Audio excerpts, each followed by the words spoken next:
ದೇವರಾಜ್ ಅರಸು ದಾಖಲೆ ಬ್ರೇಕ್ ಮಾಡಿದ ಸಿದ್ದು ರಾಜ್ಯ ರಾಜಕೀಯ ಇತಿಹಾಸದಲ್ಲಿ ಮೈಲಿಗಲ್ಲು ಸ್ಥಾಪನೆ. ದೀರ್ಘಾವಧಿ ಸಿಎಂ ಆಗಿ ದಾಖಲೆ ಬರೆದ ಅಹಿಂದ ರಾಮಯ್ಯ ಎಂದು ಕರ್ನಾಟಕದ ರಾಜಕೀಯ ಇತಿಹಾಸದಲ್ಲಿ ಹೊಸ ಮೈಲಿಗಲ್ಲು ಸ್ಥಾಪನೆಯಾಗಲಿದೆ. ಇದಕ್ಕೆ ಮುಖ್ಯ ಕಾರಣ ರಾಜ್ಯದ ಸುದೀರ್ಘ ಅವಧಿಗೆ ಸಿಎಂ ಆಗಿದ್ದ ದೇವರಾಜ್ ಅರಸು ದಾಖಲೆಯನ್ನ ಸಿದ್ದರಾಮಯ್ಯ ಮುರಿದಿದ್ದಾರೆ. ಇದರೊಂದಿಗೆ 17ನೇ ಬಜೆಟ್ ಮಂಡಿಸಿ ಹೊಸ ದಾಖಲೆ ನಿರ್ಮಿಸಲು ಮುಂದಾಗಿದ್ದಾರೆ.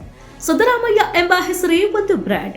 ಅಹಿಂದ ಕೋಟೆ ಕಟ್ಟಿ ಚಕ್ರಾಧಿಪತಿಯಾದ ಚಕ್ರವರ್ತಿ, ಕಾಂಗ್ರೆಸ್ ಪಕ್ಷವನ್ನ ಪುನರುಜ್ಜೀವನ ಮಾಡಿದ ಚಾಣಕ್ಯ ನಾಯಕ, ಕರ್ನಾಟಕದ ರಾಜಕೀಯದಲ್ಲಿ ಮಾಸ್ ಲೀಡರ್ ಎಂದೇ ಖ್ಯಾತಿ ಗಳಿಸಿರುವ ಸಿದ್ದರಾಮಯ್ಯ ಇಂದು ಕರ್ನಾಟಕದ ರಾಜಕೀಯದಲ್ಲಿ ಹೊಸ ಮೈಲಿಗಲ್ಲನ್ನ ಸೃಷ್ಟಿಸಿದ್ದಾರೆ.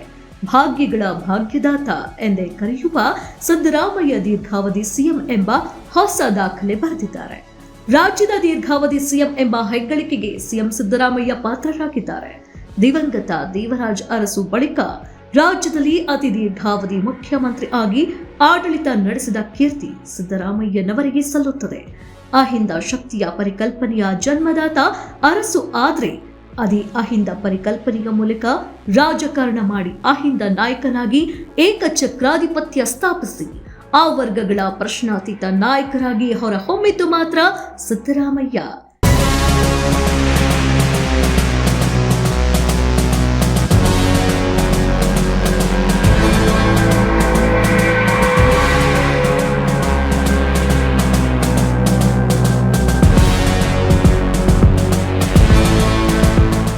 ದೇವರಾಜ್ ಅರಸು 7 ವರ್ಷ 239 ದಿನಗಳ ಕಾಲ ರಾಜ್ಯದಲ್ಲಿ ಆಡಳಿತ ನಡೆಸಿ ಸುದೀರ್ಘ ಕಾಲದ ಸಿಎಂ ಎಂಬ ದಾಖಲೆ ಇಲ್ಲಿಯವರೆಗೂ ಇತ್ತು.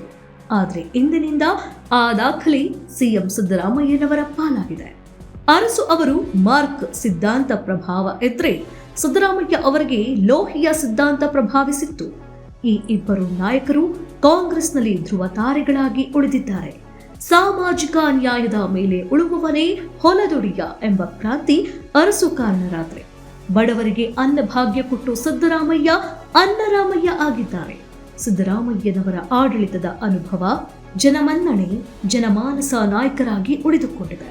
ತಮ್ಮದೇ ತವರು ಜಿಲ್ಲೆಯ ದಿವಂಗತ ದೇವರಾಜ ಅರಸು ಅವರ 2792 ದಿನಗಳ ಕಾಲ ರಾಜ್ಯದ ಸಿಎಂ ಆಗಿ ಆಳ್ವಿಕೆ ನಡೆಸಿದ ದಾಖಲೆಯನ್ನ 40 ವರ್ಷಗಳ ಬಳಿಕ ಸಿದ್ದರಾಮಯ್ಯ ತಮ್ಮದಾಗಿಸಿಕೊಂಡಿದ್ದಾರೆ.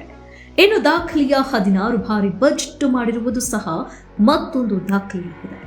ಅರಸು ದಾಖಲೆ ಸರಿಗಟ್ಟಿದ ಸಂಭ್ರಮದಲ್ಲಿರುವ ಸಿಎಂ ಸಿದ್ದರಾಮಯ್ಯ ಅರಸು ದಾಖಲೆ ಮುರಿದಿರುವುದು ಜನರ ಆಶೀರ್ವಾದದಿಂದ, ಸೌಜನ್ಯದಿಂದ ಎಂದು ಪ್ರತಿಕ್ರಿಯಿಸಿದ್ದಾರೆ. ಕುರಿ ಕಾಯುವ ಹುಡುಕನಪ್ಪ ಕರ್ನಾಟಕ ರಾಜ್ಯದಲ್ಲಿ ಅತಿ ಬಜೆಟ್ ಮಂಡನೆ ಮಾಡಿದ್ದಾರೆ ಎಂಬುದು ನಿಜಕ್ಕೂ ದಂತಕಥೆಯಾಗಿ ಉಳಿದುಕೊಳ್ಳುತ್ತದೆ. ಇನ್ನು ಸಿಎಂ ಸಿದ್ದರಾಮಯ್ಯ ಅವರು 2 ಅವಧಿಗೆ ರಾಜ್ಯದ ಮುಖ್ಯಮಂತ್ರಿಯಾಗಿ ಜನಸಾಮಾನ್ಯರಲ್ಲಿ ಉಳಿದುಕೊಂಡಿದ್ದಾರೆ.